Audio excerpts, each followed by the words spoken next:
Hello students, welcome to Prepwala. मैं हूं सोनम और आज इस वीडियो में हम कंप्लीट करने वाले हैं यूपी पुलिस कांस्टेबल री एग्जाम 2024 के लिए प्रैक्टिस सेट 1 को। और इस प्रैक्टिस सेट में हम प्रीवियस ईयर पे आधारित क्वेश्चन को कंप्लीट करने वाले हैं। तो आज की सेशन काफ़ी इंपॉर्टेंट और हेल्पफुल होने वाला है आप सभी के लिए। जितने भी स्टूडेंट यूपी कांस्टेबल री एग्जाम की तैयारी कर रहे हैं, आप सभी लोग वीडियो के लास्ट तक बने रहिएगा अपने सोनम मैम के साथ। और अगर आप हमारे चैनल पर नए विजिट किए हैं तो प्लीज़ चैनल सब्सक्राइब करिएगा प्रेपवाला को और बेल आइकन प्रेस कर लीजिएगा। चलिए चलते हैं प्रश्नों की तरफ। यहाँ पे पहला क्वेश्चन आपका दिया गया है, सरिस्का टाइगर रिजर्व डैश में स्थित है। तो सरिस्का टाइगर रिजर्व कहाँ स्थित है? यह आपके राजस्थान में स्थित हो जाती है। राजस्थान में कुल 5 टाइगर रिजर्व हैं। कौन कौन से बात करेंगे तो यहाँ पे Dholpur Karauli tiger reserve, Mukundra hills tiger reserve, Ramgarh Vishdhari tiger reserve, Ranthambore tiger reserve और सरिस्का टाइगर रिजर्व। यह कुल मिला के 5 टाइगर रिजर्व आपके राजस्थान में स्थित है। अगर वही बात करें कि राजस्थान की राजधानी क्या है, तो यहाँ की राजधानी हो जाती है जयपुर, जिसे हम पिंक सिटी के नाम से जानते हैं। वहीं अगर बात करें कि राजस्थान के वर्तमान में अभी नए मुख्यमंत्री कौन बने हैं, तो भजन लाल शर्मा हो जाते हैं और यहाँ के जो राज्यपाल हैं वह कलराज मिश्र जी हैं। ठीक है, चलिए आगे देखेंगे नेक्स्ट क्वेश्चन की तरफ। अगला क्वेश्चन आपका है कि 1951 की जनगणना के अनुसार भारत में लिंगानुपात प्रति 1000 पुरुषों के लिए महिलाओं की संख्या क्या था? तो राइट आंसर हो जाएगा आपका 946, यानी 1000 पुरुष पे आपकी 946 महिलाएं थी। आपके यह जनगणना जो बताया जा रहा है आपके 1951 के अनुसार यह बोला जा रहा है। वहीं अगर बात की जो पहली जनगणना की गई थी भारत में, वह 1872 में की गई थी लॉर्ड मेयो के शासनकाल में। मेयो के द्वारा पहली जनगणना की गई थी भारत में। वहीं 1881 में लॉर्ड रिपन के शासनकाल में आपकी यह समकालीन जनगणना की गई, जो कि आपके 10 वर्ष बाद आपकी जनगणना की जानी तय हुई। मतलब कि आपके अब 10 वर्षों के बाद आपकी एक बार जनगणना की जाती है। यह आपका समकालीन जनगणना हुआ 1881 से। ठीक है, अगर वहीं बात करें कि जनगणना जो है, जनगणना के जनक किसे माना जाता है भारत में, तो हेनरी वाल्टन है, इनको भारतीय जनगणना के जनक माना जाता है। ठीक है, चलिए नेक्स्ट देखेंगे अगले क्वेश्चन की तरफ। अगला क्वेश्चन आपका है, माही और सोम नदियों के संगम पर निम्नलिखित में से कौन सा उत्सव मनाया जाता है? तो राइट आंसर हो जाएगा वैष्णव उत्सव जो है, यह आपके वैडेश्वर उत्सव, यह आपके माही और सोम नदियों के संगम पर मनाया जाता है। सरहुल फेस्टिवल की बात करें, फेमस फेस्टिवल है, यह आपके झारखंड राज्य में मनाया जाता है संथाल जनजातियों के द्वारा। ट्यूलिप महोत्सव की बात करें, यह आपके जम्मू कश्मीर में मनाया जाता है।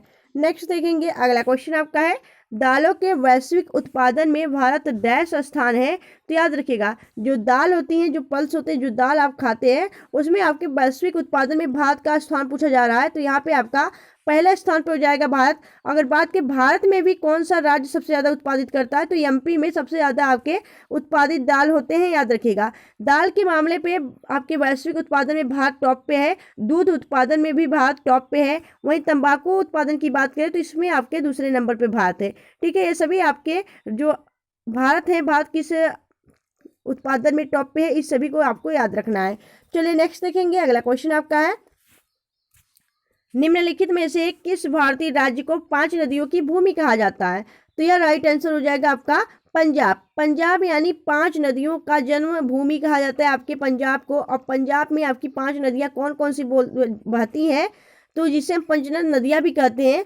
तो रावी, यहाँ पे रावी, चिनाब, सतलज, ब्यास और झेलम, यह आपकी 5 नदियां हो जाती हैं, जो कि सिंधु की सहायक नदियां हैं। ठीक है, याद रखिएगा, ये 5 नदियां जिसे हम पंचनद नदियां भी बोलते हैं। आपसे ऐसे भी क्वेश्चन पूछा था कि इनमें से कौन सी 5 नदियों में शामिल नहीं है, तो याद रखिएगा आपकी जो यह दिया गया है आपके रावी, चिनाब, सतलुज, ब्यास और झेलम, यह 5 नदियों का संगम आपका कहाँ पे मिलता है? पंजाब में।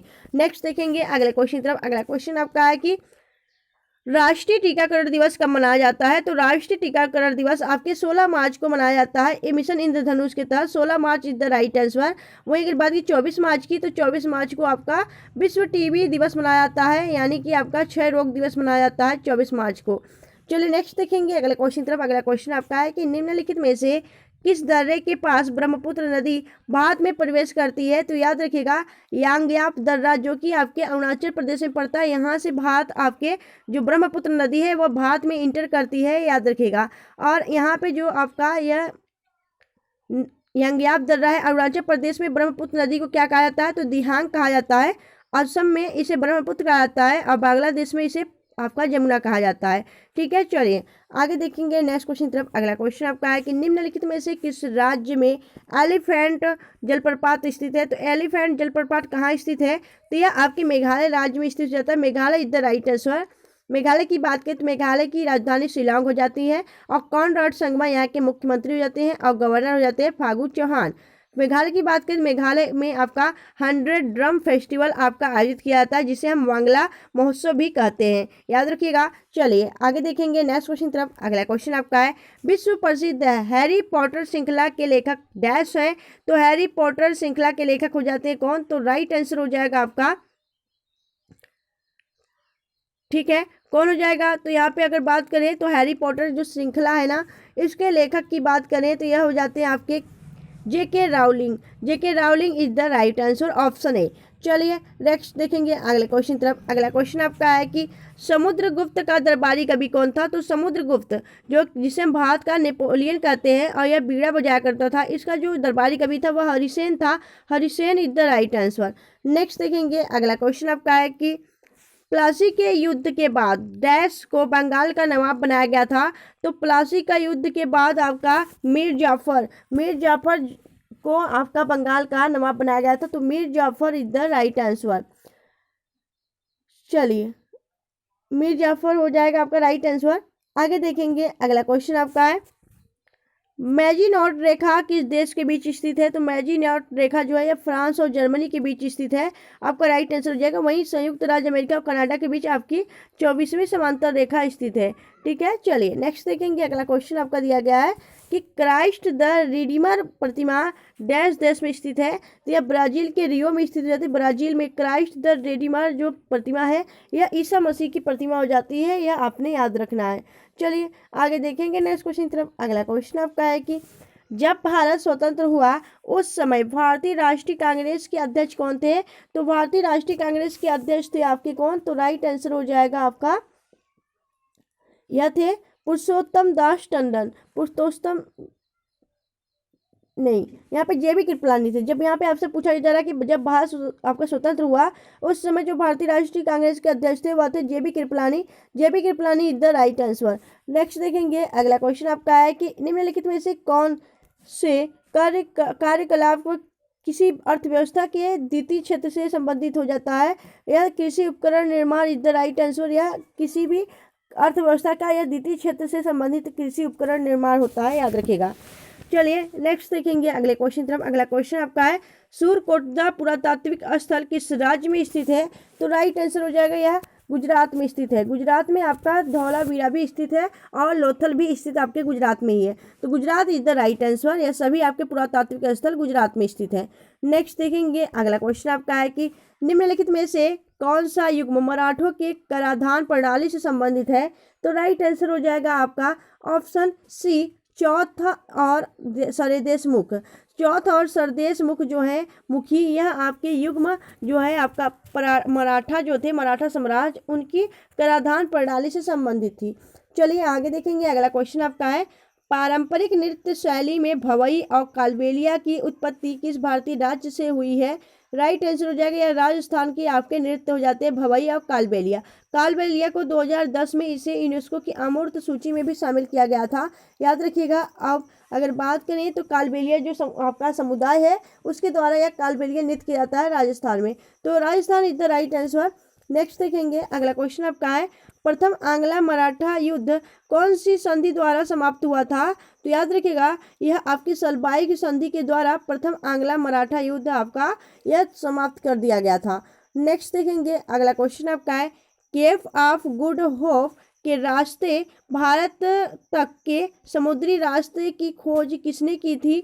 तो राइट आंसर हो जाएगा यह आपकी खोज करने वाले कौन थे। तो राइट आंसर हो जाएगा Dias. Dias is the right answer. Next देखेंगे अगले क्वेश्चन तरफ। अगला क्वेश्चन आपका है कि भारतीय संविधान ने भारतीय महासंघ की योजना किसके संविधान से ली है। तो भारतीय जो महासंघ की योजना है वह आपकी कनाडा से लिया गया है। Canada is the right answer. Next देखेंगे अगला क्वेश्चन आपका है कि निम्नलिखित प्रसिद्ध भारतीय जलप्रपातों और उनसे संबंधित राज्यों का सही मिलान है। तो कौन सा सही मिलान है। राइट आंसर हो जाएगा आपका मैगोड मैगोड आपका यहाँ पे आपसे बोला गया कि निम्नलिखित प्रसिद्ध भारतीय जलप्रपातों और उनसे संबंधित राज्यों का सही मिलान है। तो सही मिलान कौन सा है? तो राइट आंसर हो जाएगा आपका मैगोड। मैगोड आपके राजस्थान में है, बाकी सभी अपनी जगह गलत है। ठीक है, सही आपका तो यही है। नेक्स्ट देखेंगे, अगला क्वेश्चन आपका है कि भारत में सर्वाधिक बोली जाने वाली भाषा कौन सी है? तो भारत में जो सर्वाधिक बोली जाने वाली भाषा हो जाती है यह हो जाती है आपकी Hindi. Hindi is the right answer. अगला क्वेश्चन आपका है कि भारतीय राष्ट्रीय कांग्रेस के 1917 के कलकत्ता अधिवेशन की अध्यक्षता निम्नलिखित में से किसके द्वारा की गई थी? तो यह किया गया था आपके किसके द्वारा? तो एनी बेसेंट के द्वारा किया गया था। एनी बेसेंट ने 1917 में कलकत्ता अधिवेशन की अध्यक्षता की थी, जो कि आयरलैंड की रहने वाली थी। नेक्स्ट देखेंगे, अगला क्वेश्चन आपका है भारतीय संसद की ऊपरी सदन को डैश नाम से भी जाना जाता है। तो भारतीय संसद की जो ऊपरी सदन होता है उसे हम क्या कहते हैं? लोकसभा कहते हैं। तो लोकसभा जो है यह विधानसभा का क्या आपका भारतीय संसद का क्या है? तो यहाँ पे राइट आंसर क्या हो जाएगा आपका? भारतीय संसद की ऊपरी सदन डैश के नाम से जाता है, तो हम राज्यसभा के नाम से जानते हैं। राज्यसभा ऊपरी सदन है और लोकसभा या निम्न सदन है। ठीक है, तो Rajya Sabha is the right answer. ठीक है, यहाँ पे हमने आपके जो यूपी पुलिस कांस्टेबल एग्जाम है आपके, उसके लिए हमने जीके जीएस के यहाँ पे टोटल 25 क्वेश्चन किए, और इसमें आपके कितने क्वेश्चन सही हुए कितने गलत हुए ये आप हमें कमेंट सेक्शन में कमेंट करके जरूर बताइएगा। और यह आज की क्लास आपको कैसी लगी आप हमें कमेंट सेक्शन में अपने फीडबैक जरूर बताइएगा। मिलेंगे आपसे नेक्स्ट वीडियो में ऐसे बेस्ट कंटेंट के साथ। तब तक के लिए bye bye and thanks for watching. Keep smiling, continue preparation.